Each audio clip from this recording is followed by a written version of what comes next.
भगवान का नाम निरंतर रटते उनमें दिव्य शक्ति जागृत हो जाती। जैसे दो लकड़ियों के बार बार घर्षण से अग्नि उत्पन्न हो जाती शक्ति। देखो ना, दो पत्थरों को आप रगड़िए तो उनमें चिंगारी पैदा हो जाएगी। तो दिव्य चिदानंद में नाम जब हमारी जिह्वा पे रगड़ होती है उसमें ऐसी महान शक्ति जागृत होती। ज्ञान, भक्ति, वैराग्य, विपत्ति, दुख का नाश सब। भगवान कितने समीप है, आपके समीप इतने कि उनसे ज्यादा कोई समीप नहीं है, बहुत नजदीक। जो अनुभव करना चाहो, हमारे प्रभु की यही मानता है। इस खंबे में है तो यही मिलेंगे आपको, और हृदय में है तो यही हृदय में मिलेंगे, और बद्री नारायण में मिलेंगे तो बद्री नारायण में ही मिलेंगे। जहां जैसी भावना करोगे वैसे ही भगवान मिलेंगे। और सर्वत्र है तो सर्वत्र, फिर यहां भी है।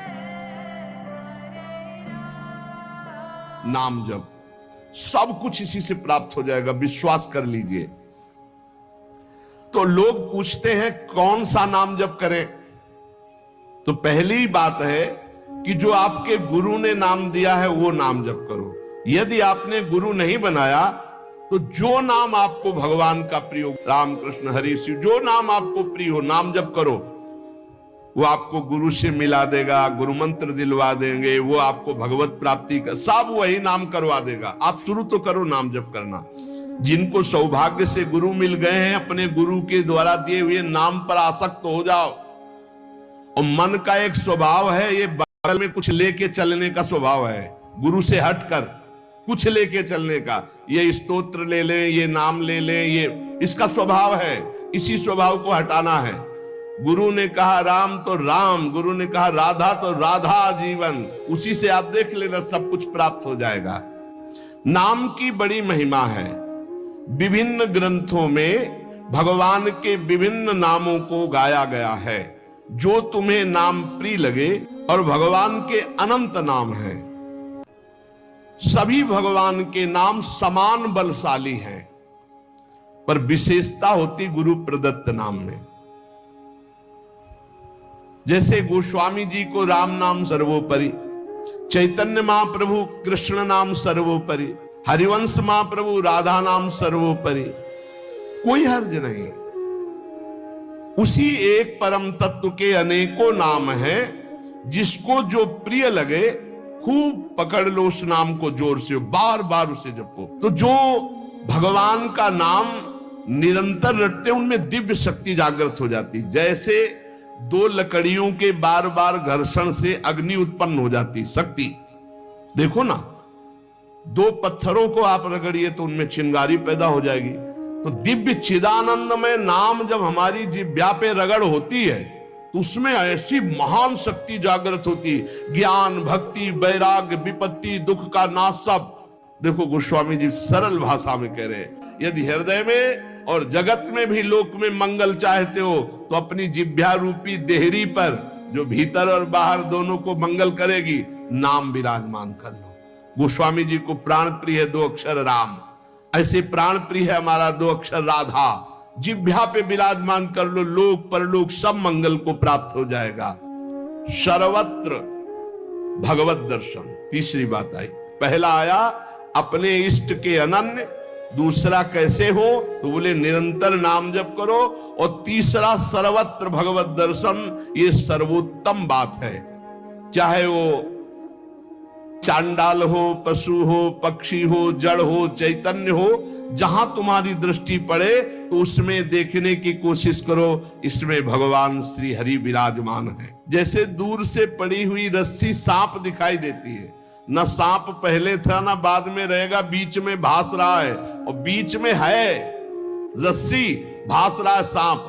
ऐसे ही ये संसार पहले नहीं था, बाद में भी नहीं रहेगा, बीच में भास रहा है, और है श्री कृष्ण, है प्रभु, और भास रहा है संसार। ये झूठा भ्रम हो गया। ये स्त्री है, पुरुष है, जड़ है, चैतन्य एकमात्र भगवान बना हुआ है, जो सब में मुझको देखता है और मुझ में सबको देखता है।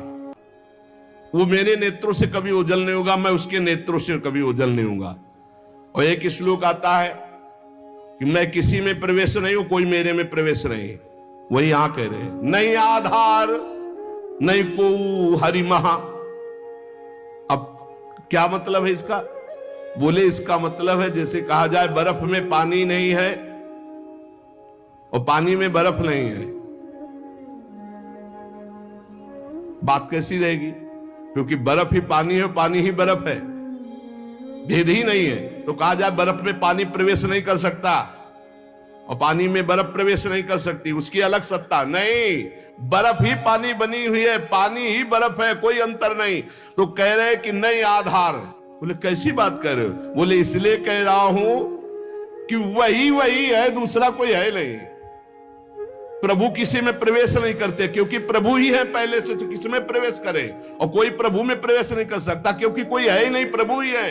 स्वयं हरि जगत बने हुए हैं, सब कुछ ये हरि बैठे हैं। बस ये नेत्रों का हमारा दोष हट जाए, चश्मा बदल जाए, केवल हरि है। सिय राम मैं सब जग जानी, मानी नहीं जानी, जान के देख के।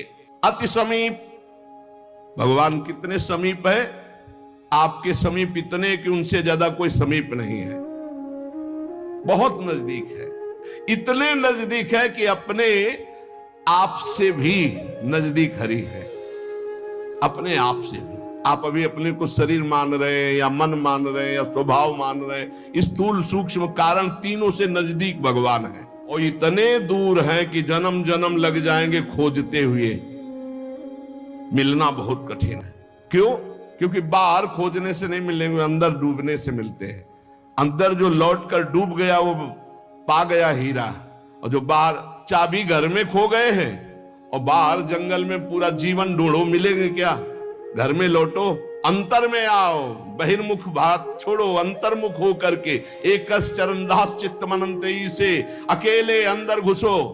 कुछ लेके नहीं जाओगे प्रेम गलियत साकरी, जितने संबंध सब ये बोझा है, नहीं ले जाओगे अंदर। अंतर्मुख अकेले होकर असंगो हम, और फिर ढूंढो तो मिल जाएगा, वही मिल जाएगा। और जब वो मिलेगा तो ढूंढने वाला नहीं रहेगा, केवल वही वो है जो अनुभव करना चाहो।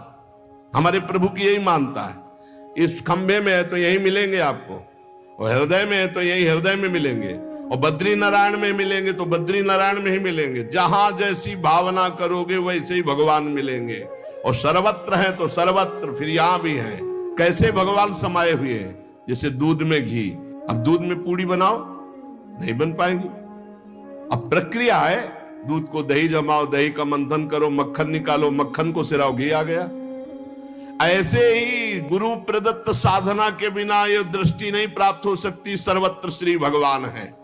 भगवान कैसे समाये हुए? पयघृत दूध में घी के समान। जैसे अग्नि और लकड़ी, लकड़ी में कहीं अग्नि है लेकिन घर्षण करो, अरण्य मंथन उसी को तो कहते हैं। लकड़ी के घर्षण से अग्नि पैदा हो जाती है।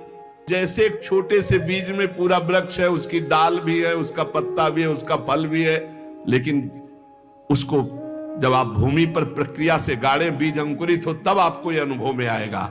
आनंद समुद्र भगवान ही सब रूपों में व्याप्त है। एक बार यह दृष्टि आ जाए कि सर्वत्र भगवान है, वो भव समुद्र से पार हो गया। पर इस दृष्टि में बड़ा धैर्य की जरूरत है, क्योंकि जहां आपकी दृष्टि हुई तहां माया अपना रंग शुरू कर देगी। जब देखने चलोगे ना भगवान को, तो ये द्वंद अपना आक्रमण करेंगे। कभी सुख फंसा लेगा, कभी दुख, कभी लाभ,